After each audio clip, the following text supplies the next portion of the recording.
ముస్లిం సోదరిమణులు బురఖా ధరిస్తారు అనేటటువంటి ఒక ఆలోచన ఏదైతే ఉందో దీనికి సంబంధించి ఇస్లాంలో పరదా యొక్క వాస్తవికత ఏంటి, హిందూ మతం దీన్ని ఏ విధంగా సమర్థిస్తుంది?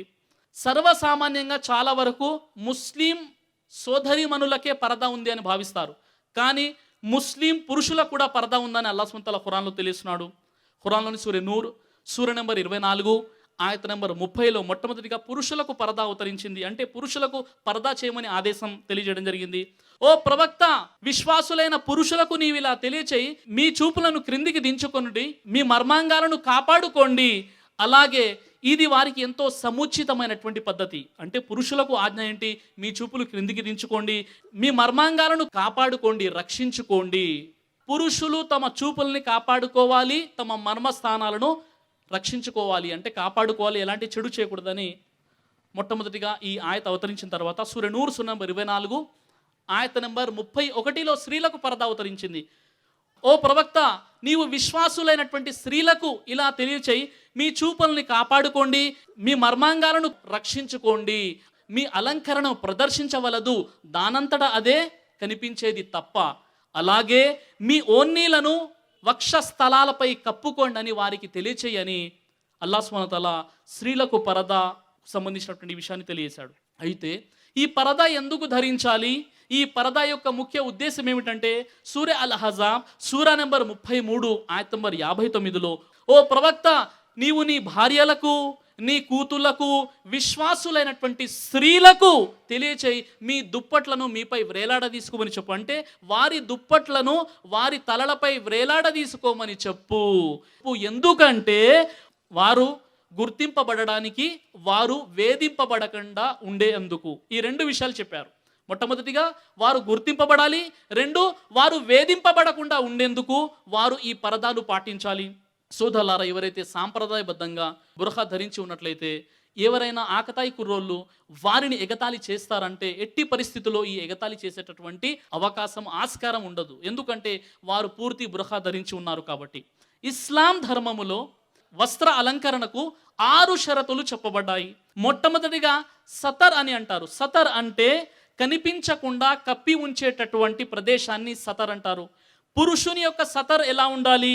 పురుషుడు ఏ అవయవాలను కప్పి ఉంచుకోవాలి అంటే నాభి నుండి మోకాలి కింద వరకు అతడు చూపించకూడదు, కప్పి ఉంచాలి. నేను పురుషుని కదా, నేను చెడ్డి వేసుకొని తిరుగుతానంటే ఇస్లాం అనుమతించదు. పురుషుడు నాభి నుండి మోకాలి క్రింది వరకు కూడా కప్పి ఉండాలి. ఇది అతనికి సతర్. స్త్రీలకు చెప్పబడినటువంటి సతర్ ఏంటంటే తల నుండి కాలి వరకు పూర్తి సతర్ అనమాట.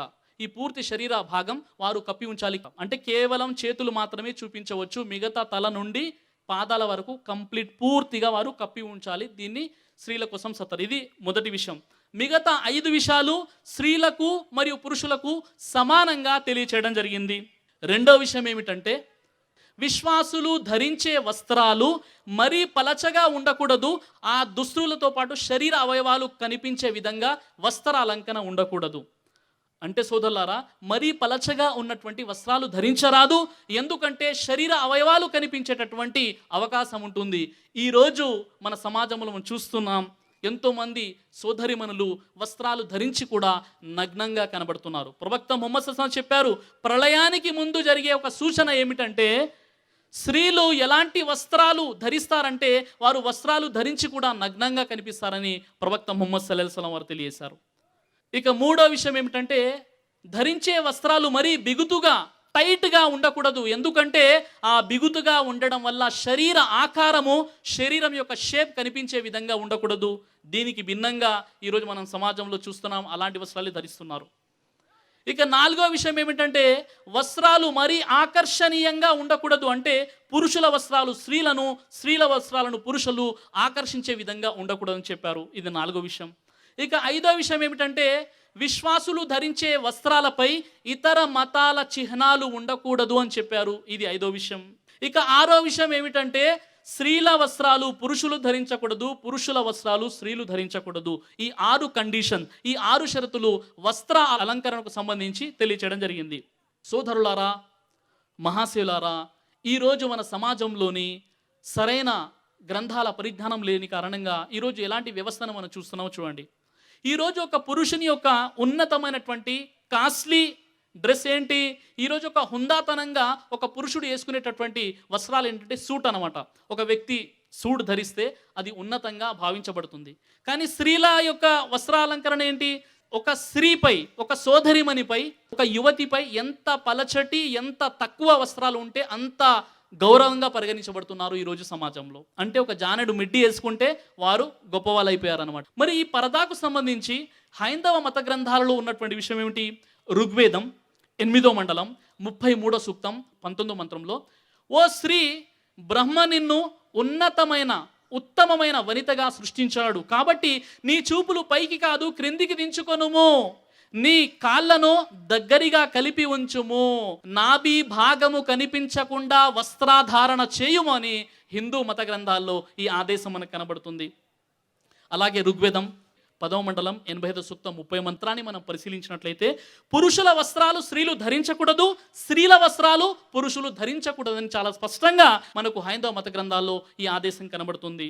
అలాగే మహావీర చరిత్రలోని 2వ సంపుటం పేజీ నెంబర్ 71 మనం పరిశీలించినట్లయితే, శ్రీరాముల వారు సీత వారు ఉన్నటువంటి సమయంలో పరశురాముల వారు ప్రవేశించారు. పరశురాముల వారిని చూడగానే శ్రీరాముల వారు సీత వారితో అంటున్నారు, ఓ సీత, ఈ పరశురాముడు మన పెద్దల్లో ఒకడు కాబట్టి నీవు మేలిముసుగు ధరించి ఉండు, నీ చూపులు పైకి కాదు నీ చూపులు క్రిందికి దించుము, మరియు మేలిముసుగు ధరించి ఉండుము అని శ్రీరాముల వారు, ఆ మహనీయుడు సీత వారికి ఆ సందేశాన్ని తెలియజేస్తున్నాడు. ఈ పరదా ఆదేశం మనకి ఇక్కడ కూడా కనబడుతుంది. ఇప్పటికి కూడా ఉత్తర భారతదేశంలో ఎంతో మంది హిందూ సోదరిమణులు తమ దుప్పట్లను ముఖాలపై కప్పుకోవడం, తలపై కప్పుకోవడం ఇప్పటికి కూడా మనం చూస్తుంటాం. సోదరులారా, సోదరిమణులారా, ఈ విషయాన్ని ఒక్కసారి మనము గుర్తించాలి.